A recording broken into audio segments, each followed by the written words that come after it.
Jadi saya bilang makanya segera di lobby berapapun dia minta.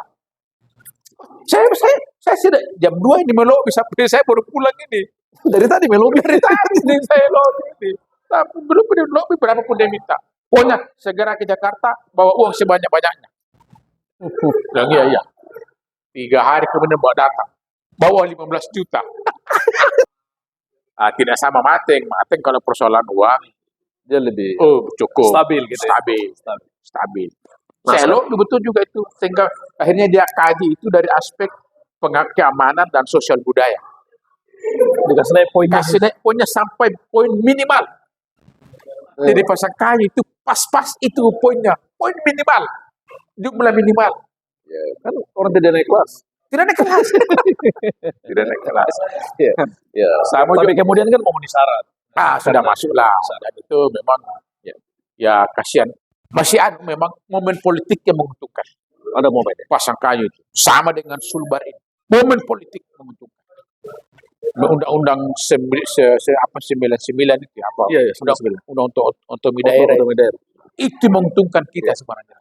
Kemudian ini kan berkaitan dengan daerah kita yang lagi menuju fase pemilihan kepala daerah. Iya. Nah, bagaimana posisi Anda? Ya, saya ini kan pertama tidak pernah berniat. Ya. Saya kan tahu diri ini saya pertama bukan orang partai. Ya, dan saya mau berpikir saya akademisi. Niat tidak pernah. Tapi saya juga tidak tahu kenapa terlalu sering dan banyak orang datang meminta saya untuk berpikir di Mamuju. Ya. Saya kemukakan Pak, saya ini bukan saya tidak punya partai. Dan jadi pilkada itu butuh banyak hal. Butuh banyak hal perlu dipersiapkan. Saya bilang mungkin saya kompetensi mudah-mudahan bisa, tapi mungkin yang lain saya terbatas begitu. Banyaklah saya kira elektabilitas agak bagus ya. Elektabilitas lumayan bagus. Elektabilitas karena mungkin ini juga dilihat orang kan sehingga banyak datang. Saya akhirnya banyak memberikan masukan. Saya bilang begini, kalau begitu jalan saja dulu, sosialisasi kira-kira seperti apa respon publik terhadap kita. Kalau itu signifikan, nanti kita diskusi lagi. Berjalanlah teman-teman, ada 5-6 orang itu yang intens melakukan sosialisasi. Bahkan saya sudah disodori ada hasil survei dari salah satu lembaga survei di Jakarta. Tapi tidak mau disebut namanya kan betul-betul mereka independen. Dan grupnya melakukan itu. Dan cukup signifikan memang. Cukup signifikan. Dari situ saya bilang jadi ada modal sosialnya, Pak. Itu lihat kawan-kawan bahasakan gini Pak. Ada Kak, ada Pak, ada Pak Haji, macam-macam panggilannya. Kita ini sudah banyak tahu, banyak kenal. Termasuk beberapa partai datang minta. Saya tanya, kenapa saya? Bilang begini Pak Haji. Informasi dari grassroots ini dibawa dengan teman-teman sering menyebut nama Mata. Di bawah popularitas. Itu. Sering banyak menyebut nama Mata di bawah. Makanya apakah sudah survei belum ada? Cuman informasi ini yang kami tangkap. Informasi ini dari bawah bahwa sering disebut-sebut nama Mata begitu. Karena kita dianggap, kenapa? Bilang ada berapa pertimbangan. Pertamanya dari aspek kompetensi, orang tidak bertanya lagi. Kapasitas tidak dipertanyakan. Salah satu poinnya bahwa kita juga pengalaman di pemerintahan, pernah di KPU. Jadi untuk persoalan fasilitasi partai politik itu dianggap bahwa kita sudah tidak perlu bertanya lagi. Betul. Sektor pendidikan kita sudah pernah dinas pendidikan. Kemudian salah satu poinnya menurut mereka yang datang itu kita dikategorikan adalah pribadi yang cukup agamawan begitu. Saya bilang aspek mana yang religius? Religius. Mungkin kan tahu bahwa saya dari ini mungkin mungkin. Oh begitu. Mungkin karena ketua dewan masjid ya. Bisa. Ya, mungkin itu ada ketua kami, Iya, ya, iya. ketua dari Dewan Masjid, macam-macam. Kemudian ketua PHBI, Iya, iya. Sulbar, sekian tahun kan gitu. Tidak diganti-ganti. Mungkin itu. Karena sebenarnya kalau begitu, bagaimana? Bilang kami hanya minta kata iya dari kita. Loh, Walaupun nanti, tapi sekarang kata iya dulu. Saya bilang begini, saya tidak bisa mengatakan iya atau tidak. iya. Kalau Iya atau mau? eh, Iya atau mau? kalau mau sih pasti mau. Oh, ya. Kalau mau, mau. Tapi saya bilang saya bukan tipenya orang ambisi ya. Iya. Realistis kan? Iya, saya masuk politik itu bukan syahwat politik saya pakai, tapi rasio politik yang saya pakai. Jadi saya harus rasional. Syahwat dan rasio ya? Iya, saya tidak pakai syahwat. Iya. Saya tidak ada syahwat politik. Iya. Saya tidak ambisi. Iya, iya. Jadi saya jangan dimanfaatkan untuk hal-hal yang tidak masuk di akal saya dan pasti mengatakan tidak. Kalau sudah mengarah ke situ. Misalnya teman-teman, Pak Haji, tapi tidak harus biaya bayar, saya bilang minta maaf. Iya. Saya tidak punya untuk itu. Iya, iya. Kecuali kalau sudah pasti, insya Oke. Allah. Iya, iya. Ya kita. Lain ceritanya Lain kan? cerita, lain cerita. iya. Jadilah, saya bilang jadi. Saya bilang begini aja, jalan mungkin. Kalau memang ada mau sosialisasi silahkan, sambil kita pelajari perkembangan. Iya. Tapi kan meskipun ini masih kan semua orang punya peluang yang sama Iya, untuk betul. masuk kan. Betul. Kira-kira apa yang Kanda mau lakukan kalau misalnya menjadi apa ya? Menjadi salah satu calon. Iya. Karena diperhitungkan kan. Betul, betul. Kira-kira apa yang mau dilakukan? Menarik ini. Nah, pertanyaan saya ini karena posisi Mamuju ini Iya. ibu kota provinsi. Iya. Dan itu tidak mudah loh. Betul, Kanda, ya. betul. Itu dipertengkarkan Betul, lama betul. baru bisa jadi ibu kota provinsi. Oh, iya. Nah, kira-kira gimana? Jadi memang kita harus merubah Mamuju Iya. menjadi wajah ibu kota provinsi. Wajah ibu kota. Ya, karena Mamuju ini adalah representasi dari Sulawesi Barat. Ya. Bagaikan manusia, orang, wajahnya Sulbar itu Mamuju. Kalau ke Mamuju kita bilang ke provinsi. Ke provinsi, suka orang yang Mamuju, bilang ke Sulbar kan Ke gitu. Sulbar. Iya, Betul. orang ke Sulbar, Mamuju ke Sulbar. Jadi memang harus digincui, dikasih gincu, dibedaki, di make up, dirias. Ada riasnya ya. Ya, dari aspek apa? Semua aspek. Semua aspek. Ya. Termasuk yang utama memang harus kita melakukan penataan kota. Tata ruang. Tata ruang kota ini harus didesain sedemikian rupa secara proporsional dan yang prospektif ke masa depan. Kira-kira 50 sampai 100 tahun ke depan harus didesain dari sekarang. Karena Mamuju ini kecil, sangat kecil. Jadi sangat gampang ditata. Nah, selain itu memang Pemda harus Mumpung masih bisa ditata. ya, Sebelum orang lebih banyak kan. mumpung masih bisa ditata. Salah satu selalu saya bahasakan, ini mulai dari pintu gerbang di atas terminal itu, Simbuang sampai di depannya Kodim, itu bisa 2 jalur dalam kota ini, jalan utama itu. Bisa kita bikin 2 jalur. Salah satu wajah kota itu adalah ada jalan dalam kota itu 2 jalur. Salah satu itu. Topoyo juga kan 2 jalur sekarang. Topoyo sudah 2 jalur. Iya, tapi itu kan jalan negara, jalan nasional itu ya. Kalau ini kan jalan kota ini. Jalan kota. Nah, kemudian penerangan lampu. Kalau saya di kota ini 3, penataan jalan, penataan drainase, dan penataan lampu. Itu aspek yang berkaitan dengan tata ruang. Tata ruang kota. Tata kota. Ya memang harus, ya korban sedikit lah. Memang bisa, dan menurut saya tidak perlu mendatangkan ahli yang harus dibayar miliaran rupiah, tidak perlu. Gampang sekali Mamuju ditata di sungai banyak, pantai dekat sekali kan gitu, itu pembuangan air. Gampang sekali. Nah di samping itu memang yang harus digenjot adalah bagaimana PAD ini bisa bertambah. Itu yang utama juga dari aspek itu. PAD ini harus ditambah karena kita ini di seluruh Borongnya atau Mamuju khususnya itu kita tidak punya industri. Jadi memang salah satu sektor yang perlu digenjot adalah pengembangan, fasilitasi, dan peningkatan UMKM. Termasuk jasa. Ya kan memang di Sulbar ini umumnya sumber PAD kita ada jasa, terutama jasa makan.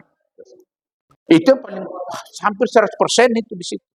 Kalau sektor lain, kalau dari paparan Kanwil anggaran Sumbar di bawah standar semua. Hanya satu sektor yang paling kontributif, yaitu persoalan kafe-kafe seperti ini. Sektor makan, jasa makan itu paling besar. Nah, ini memang yang perlu ditata sehingga memang dibutuhkan pemimpin yang kreatif. Tidak usah dulu sampai inovatif lah. Ya, tapi kalau bisa inovatif jauh lebih bagus. Kreatif dulu. Ya kan, kalau sebelum inovatif kan kreatif dulu kan, kreatif dulu. Kalau inovatif kan ada hal-hal baru yang sudah luar biasa kalau sudah masuk kategori inovasi itu sudah luar biasa. Tidak sudah situlah. Kreatif saja dulu lah. Harus dibutuhkan kreasi. Dari mana kreasi muncul adalah seorang pemimpin harus kaya ide, kaya gagasan, dan kaya konsep. Iya. Atau dia berpikir terbuka, menerima ide, menerima konsep dan sebagainya. Ya, dia harus memang punya sistem berpikir itu open system. Dia membuka segala ruang diskusi dengan siapapun yang dianggap bisa memberikan kontribusi. Dibuka ruang itu. Jangan eksklusif pemerintah. Jangan inklusif. Harus eksklusif. Aktifkan itu kalau perlu setiap minggu ada diskusi ringan. Kalau perlu undang tokoh-tokoh muda, tokoh-tokoh pebisnis, tokoh-tokoh apa. Di ruangannya bupati, di ruangannya wakil bupati, diskusi, minta masukan. Kalau perlu bupati, wakil bupati, sekali seminggu paling tidak masuk di kafe-kafe, duduk bersama para anak-anak muda di situ. Anak-anak muda. Rekam apa keinginan mereka, apa harapan mereka. Nah, itu akan terbuka, Pak. Itu akan terbuka. Kemudian kita juga harus belajar memang melakukan benchmark di daerah-daerah lain yang maju. Ya, kira-kira inovasi apa yang ada di sana? Ya misalnya yang kira-kira Banyuwangi cocok dengan budaya kita kan? Misalnya Kabupaten Banyuwangi. Itu kan kabupaten yang terinovasi. Waktu masih dipimpin oleh Pak Abdullah ini, Menpan sekarang kan gitu. Itu kenapa kita tidak studi banding ke sana? Termasuk penanganan sampah kan bagus sekali di Banyuwangi. Betul. Itu tidak apa-apa kita studi banding begitu. Ya tidak usah pakai istilah studi banding lah, supaya DPR tidak halangi itu anggarannya kan. Bikin kayak sila-sila keren sedikit. Ya kira-kira studi strategis. Yang penting jangan studi wisata. Banyak sebenarnya, banyak yang bisa kita lakukan. Banyak hal. Mamuju ini kecil. Mamuju ini untung ada arteri. Kalau tidak ada arteri, kota Mamuju akan menjadi kota macet. Stuck. Paling macet. Termasuk setiap pagi depan Riches, SD Rimuku, SD Karema, BRI. Itu tempat macet setiap saat itu. Untung ada arteri. Ada alternatif yang betul-betul representatif. Dan itu hasil buah pikiran visioner itu. Visioner itu. Visioner. Ya kalau saya mau bercerita, ada beberapa hal itu Pak Anwar, termasuk konsep bangun bandar dulu. Itu ketika kami berkumpul, Pak Anwar, Pak Cali, saya dengan Pak Aksan. Dirujak berempat. Cerita begini, cerita lepas. Mulailah muncul idenya. Terus Pak Anwar, bagaimana kita pembangunan mulai dari desa. Pak Cali bilang begini Pak, nanti saya bicara tema-tema di UNHAS. Pak Aksan juga begitu, kami bicara. Nah, lahirlah itu konsep bangun bandar. Itu latar belakangnya. Itu latar belakangnya. Keinginannya Pak Anwar, bagaimana kita membangun mulai dari desa. Idenya Pak Anwar itu idenya. Itu bisa di apa istilahnya nanti dielaborasi oleh Anda kalau terpilih jadi bupati. Sangat. Membangun dari desa. Apalagi desa banyak uangnya. Sekarang. Apalagi tahun depan ini 5 miliar satu desa. Tinggal di drive desa itu. Nanti desa itu akan banyak uangnya dibanding OPD. Iya, akan lebih banyak. Jadi enak menata pembangunan dari desa. Tinggal buatkan pola dari kabupaten melalui Pemdes. Ini enak sekali nanti ke depan. Enak sekali. Lagian Mamuju ini kan ya masih gampang sekali untuk kita melakukan penataan. Terus bayangannya gimana? Kan dalam lagi akan ada kota Mamuju. Kabupaten Mamuju. Bagaimana menyiapkan dua konsep berbeda? Siapa tahu misalnya Anda terpilih dan ada kota. Bagaimana menyiapkannya? Memang harus didorong. Ya, Kota ini harus kita dorong. ya, Karena salah satu perkembangan kalau ditandai dengan hadirnya satu kota. satu kota. Ya.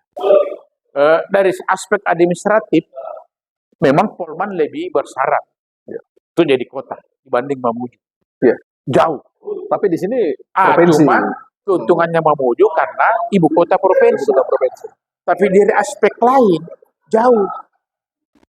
Tidak akan bersyarat. Ya. Karena salah satu persyaratan utama kota adalah ketika didominasi kelurahan. Iya betul. Nah, kita ini Mamuju ini baru berapa kelurahan? Paling 10-an. Dari kurang lebih hampir 90 desa kan. Ada kurang lebih berapa? Mamuju hanya 2, Mamuju berapa? Tapalang hanya 1. Hanya itu aja yang ada. Kota kelurahan. Nah, memang jadi kalau ini mau dibentuk kota memang harus ada memang high political will pemerintah menyiapkan itu, mendesain itu untuk menyiapkan ini terbentuknya kota. Terbentuknya kota. Karena secara geografis kita terhambat. Akan terhambat. Karena misalnya Tapalang ini kan terbagi 2 sekarang. Kan? Yang mana kita mau masukkan kabupaten, yang mana masukkan kota. Masalah geografi ya? Geografi. Betul. Balak-balakan. Dia mau masuk di mana? Dia masuk di mana? Dan balak-balakan masuk kota tidak mungkin. Tapalang, Induk masuk kota tidak mungkin. Tapi secara geografis terhambat. Tapi kalau geografis mungkin bisa kita jawab karena di beberapa tempat juga secara geografis itu diantarai. Misalnya Bekasi. Ya, Bekasi kan masih masuk Jawa Barat. Iya, betul. Tapi ada Jakarta, ada Banten kan mengantarai situ kan. Betul. Mungkin tidak terlalu. Tapi memang ini yang penting. Kan itu status administratif saja. Tapi memang yang harus kita penuhi adalah persyaratan dari berbagai sektor itu yang harus kita penuhi. Dan itu belum, masih jauh sekali dari aspek itu. Jadi memang harus ada keinginan pemerintah untuk menyiapkan kota, karena tidak bisa simsalabim. Dan itu proses 1-2 tahun ini. Jadi kalau begitu keran moratorium dibuka, kita dorong. Kalau perlu secara politis ya kita mendesak supaya kita dibukakan untuk kota. Karena saat ini selain 4 provinsi Papua. Baru-baru ini hanya Sumbar tidak punya kota. Betul. Bahkan Papua 4 ya, 4 apa 6? 4 ya. Provinsi di Papua yang baru. 4 salah.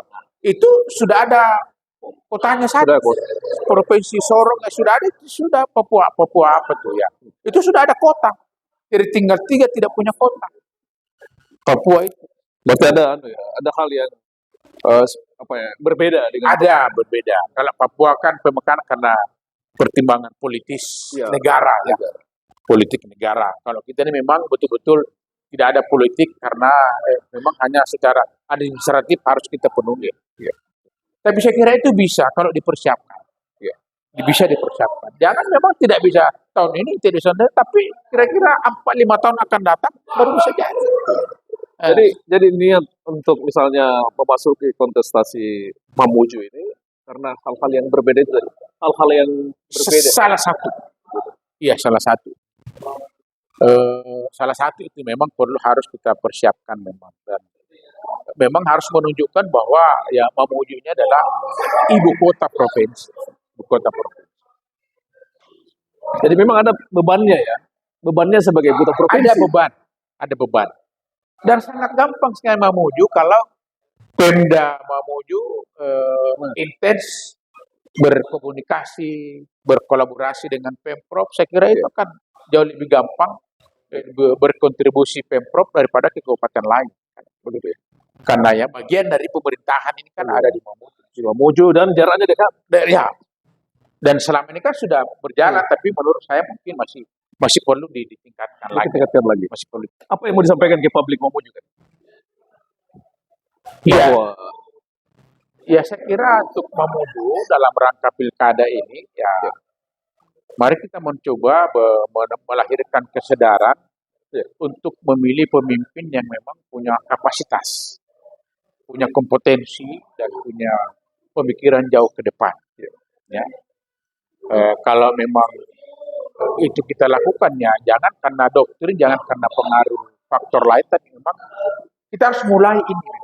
Harus kita mulai kesadaran publik bahwa ya pemimpin ini kita posisikan, jangan pemimpin itu membeli jabatan, membeli kekuasaan.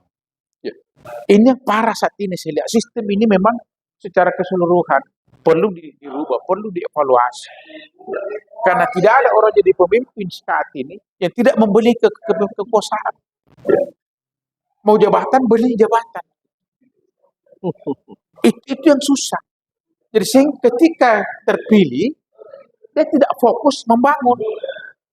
Tapi dia masih memikirkan, aduh, berapa saya keluarkan. Saya pinjam, ada kontribusinya orang di sini. Ada sumbangannya orang ke saya begini. Nah, ini membuat memang kadang-kadang pemerintah daerah yang tidak mau, yang memang kreativitasnya kurang, tersandra politik. Jadi sebagai akademisi atau sebagai birokrat senior, kira-kira langkah-langkah apa yang akan Anda lakukan? Iya, saya sudah Karena ini kan kita ini menghadapi memang masalah pendidikan politik yang penting kan. Memang membutuhkan itu ya. Dan itu butuh waktu. Itu proses panjang, tidak instan. Gitu. Saya memang sudah menyampaikan sama teman-teman, ya saya kan memang ini kan banyak tawaran juga. Memang meminta calon bupati, ada juga minta calon wakil bupati. Maka dari minta tidak cocok untuk Kak Jamin di kabupaten, cocok ini di provinsi itu. Saya bilang, aduh, udahlah, mana-mana. Saya bilang, saya ini bukan orang ambisius politik. Dan cukup mengurusi Mamuju aja. Mamuju saya kira sudah proporsional. Kalaupun tidak, ya saya kembali jadi dosen saja. Saya akademisi murni aja. Ngapain saya mau susah-susah menyusahkan diri, apalagi sampai mau berutang miliaran gara-gara mau jadi calon bupati, tidak bakalan saya lakukan. Tidak bakalan. Tapi apalagi kalau masih proses sekarang ini kan. Tapi kalau sudah pasti masuk calon, bukan lagi balon, ya kita akan konsisten, kita akan komitmen, kita akan serius dari situ. Digaskan. Gaspol. Gaspol. Tapi kalau sekarang ini, jadi saya bilang ke teman-teman, kan kalau balon itu kan, balon, pakai gas dia terbang. Ya. Jadi saya bilang sama teman-teman tim kecil saya yang aktif sekali kalau teman-teman cari hidup dengan saya sekarang ini minta maaf. Saya tidak. Sabar dulu ya. Sabar dulu. Tapi kalau kau jalan, insya Allah saya bisa fasilitasi sesuai kebutuhanmu. Tapi jangan ada orientasi profit oriented dalam proses ini. Bukan bisnis to bisnis ini. Bukan. Tapi kalau misalnya kita terpilih, sini kok kita duduk bersama kan gitu. Apa kita mau lakukan? Oh iya Pak, kami juga tidak ada begitu. Tapi kalau misalnya mau jalan, ya masa tenagamu, pikiranmu, bensinmu juga kan itu namanya terlalu itu kalau saya tidak mengerti diri kan. Gitu. Itu bilang Romai Rama itu terlalu. Masa sudah tenagamu, pikiranmu, waktumu, bensinmu juga itu terlalu. Kalau saya mau tinggal diam saja. Tapi itu salah. Saya bilang saya bisa fasilitasi apapun dan kawan-kawan butuhkan. Saya ingin mendengar satu paragraf tentang Mamuju di mata Anda. Satu paragraf tentang Mamuju. Yang bisa Anda ungkap. Mamuju ini punya potensial yang sangat luar biasa. Dibutuhkan sentuhan proporsional oleh seorang pemimpin yang kaya dengan ide, pikiran, konsep dan gagasan. Sehingga Mamuju membutuhkan satu pemimpin leader yang bukan orientasi penguasa. Bukan orientasi penguasa. Tapi dia orientasi hanya memiliki kewenangan. Karena beda pemahaman saya kalau kita merasa berkuasa dan kita punya kewenangan. Berbeda. Beda. Apa perbedaannya? Kalau merasa berkuasa, seakan-akan miliknya semua ini, wilayah ini kan gitu. Apapun yang melakukan boleh. Tapi kalau dia hanya berpikir bahwa dia hanya punya kewenangan, tentu dibatasi oleh regulasi, dibatasi rasa malu, dibatasi syirik, dibatasi etika, dibatasi banyak hal kalau Batasi periode. batasi periode ya kan? Karena memang pemimpinnya bukan penguasa tapi yang hanya komponen yang memiliki kewenangan Ya. mendesain, mengatur, melaksanakan, mengevaluasi. Gitu. Itu harus dibawa ke situ. Itu konsepsi manajemen sumber daya manusia. Iya, kira-kira begitu. Ini saya ingat mata kuliah lagi. Kira-kira begitulah ya. Jadi memang dibutuh kolaborasi. Ya. Mamuju ini value Mamuju adalah keberagaman. Ini harus ditonjolkan. Kita heterogen di sini. Heterogen. Jadi value Mamuju itu adalah keberagaman. Ini yang harus dipelihara, dibesarkan, dikembangkan, difungsikan secara proporsional agar betul-betul value ini bisa memberikan efek terhadap proses perencanaan dan pelaksanaan pembangunan. Dan akhirnya akan ada kolaborasi. Setiap komponen akan dengan sukarela akan berpartisipasi. Kalau mereka merasa mendapat ruang memang harus diberi ruang. Harus diberi ruang. Kalau tidak ada ruang, pemerintah harus membuka ruang. Karena cukup banyak deh saya kira Mamuju ini punya potensi sumber daya, ya termasuk kualitas manusianya cukup, dan tinggal diberdayakan aja itu sebenarnya, dioptimalkan saja sebenarnya. Kalau dia ada ruang, kalau kita mau lihat UKM perkembangan di Mamuju ini, luar biasa din. Perkembangannya tuh luar biasa sekali. Nah, seharusnya pemerintah membaca itu, fasilitasi lah. Bikinkan tempat, bangunkan tempat kira-kira 1 atau 2, 10 kali 20, 10 kali 30, sehingga masuk di situ. Dia kan berkontribusi dan menambah PAD bertambah di situ. Mereka juga sudah bisa hidup dari situ.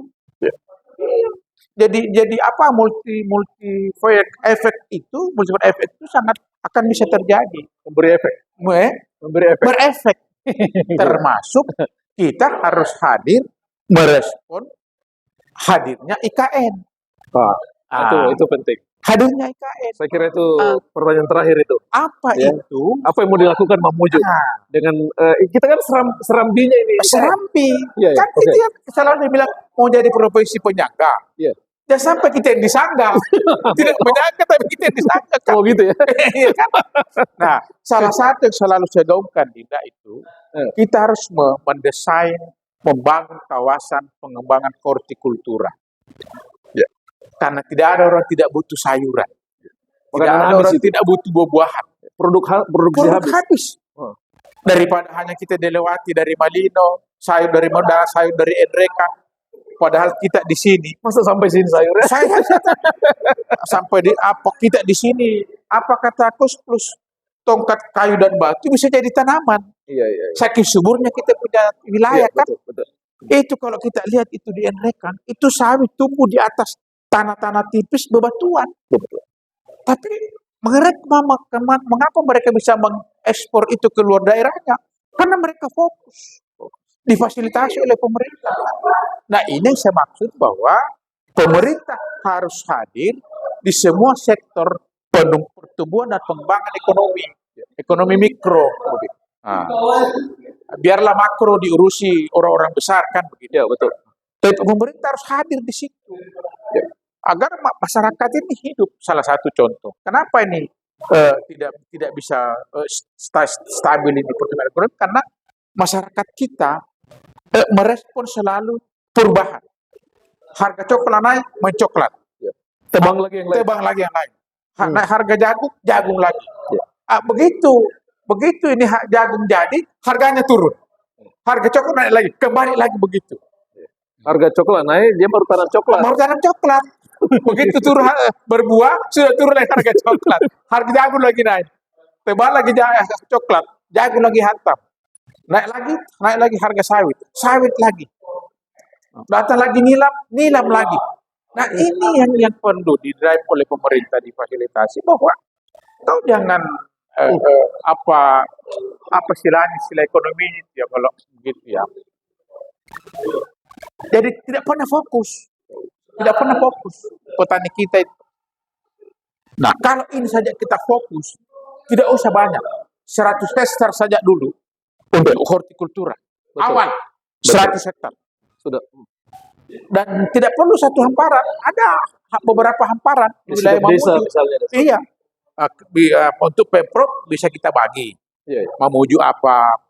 Pasangkain tidak salah karena mungkin fokus dengan sawit dan kira-kira galian C ya. Iya. Tapi Mateng, Pasangka, Mamuju, Majene, Polman, Mamasak, ini untuk horti cocok semua. Iya. Saja bahasa kita fokus kentang ya. Majene bawang dan apa yang lain. Mamuju kolu atau sawit atau apa kan begitu. Banyak. Dan kita punya pelabuhan. Bisa pelabuhan, bikin klaster begitu. Iya. Nah, kalau saya di Mamuju, cari lokasi 100 hektar dulu, satu hamparan. Bikin suprastruktur petaninya, bikin kelompoknya di situ, fasilitasi, siapkan pupuk, siapkan pasar. Mereka hanya mengelola saja kebun. Mereka tidak tahu pasar, mereka tidak tahu pupuk. Kita yang fasilitasi pupuk. Pokoknya mereka terima gaji dari hidup dari situ. Bisa. Pemerintah harus hadir. Harus hadir. Bikin dulu pilot proyek 100 hektar lah. Berarti tidak cukup hanya sekedar memberi bantuan. Oh, tidak cukup. Harus tetap harus kontinuitas pendampingan itu oleh pemerintah harus ada. Ya. Dan itu yang saya lihat di Banyuwangi. Bahkan Banyuwangi itu bisa menghidupi orang-orang jompo. Kerjasama dengan Gojek, diantarkan nasi perantang setiap hari. Orang-orang sudah tidak produktif itu diantarkan. Ya, ya. Dan dibayangkan Gojek juga ya dengan harga pemerintah sudah dapat juga. Jadi semua hidup di situ. Ya. Oke, Nah, ini perlu kita memang desain untuk jangka panjang dan jangka panjang. Ya, oke. Makasih banyak Anda atas uraian pikiran-pikirannya ya. Jadi ini belum pesimis ya. Ini baru diskusi. Ini baru diskusi awal. Ya, karena sudah ada tim kecilnya yang bekerja untuk nyusun. Iya. Saya juga Dinda tidak harus 01. Iya, iya. Kalau memang tidak ada 01, peluangnya 02, 02. Kalau tidak ada 02 ya kembali ke laptop. Oh iya, gitu. Begitu modelnya situ. Kita jadi ini bukan pikiran provinsi ya. Beliau berpikir untuk Mamuju. Ya, karena saya pikir di provinsi sudah cukup banyak orang yang berpikir ke situ kan. Iya. Tidak usah kita masuk situ. Tidak usah masuk. Kita bagi sektor lah. Kita bagi ruang lah. Ya. Tapi intinya nanti akan saling menopang aja. Saling harus. Oke, saya kira cukup ya. Obrolan kita. Dan terima kasih Anda sudah hadir sebagai tamu ya. Saya marah berterima kasih dikasih ruang podcast seperti ini untuk bisa mengelaborasi pikiran-pikiran. Karena kami di konsep dengan di podcast kami berpikir bahwa semua orang adalah narasumber. Ya, semua orang memiliki pengalaman. Nah, kemarin semua orang harus diberi kesempatan berbicara. Dan kita akan ketemu lagi dengan tokoh-tokoh lain yang akan kita ulas pikiran-pikirannya. Iya. Ya. Assalamualaikum warahmatullahi wabarakatuh. Waalaikumsalam warahmatullahi wabarakatuh.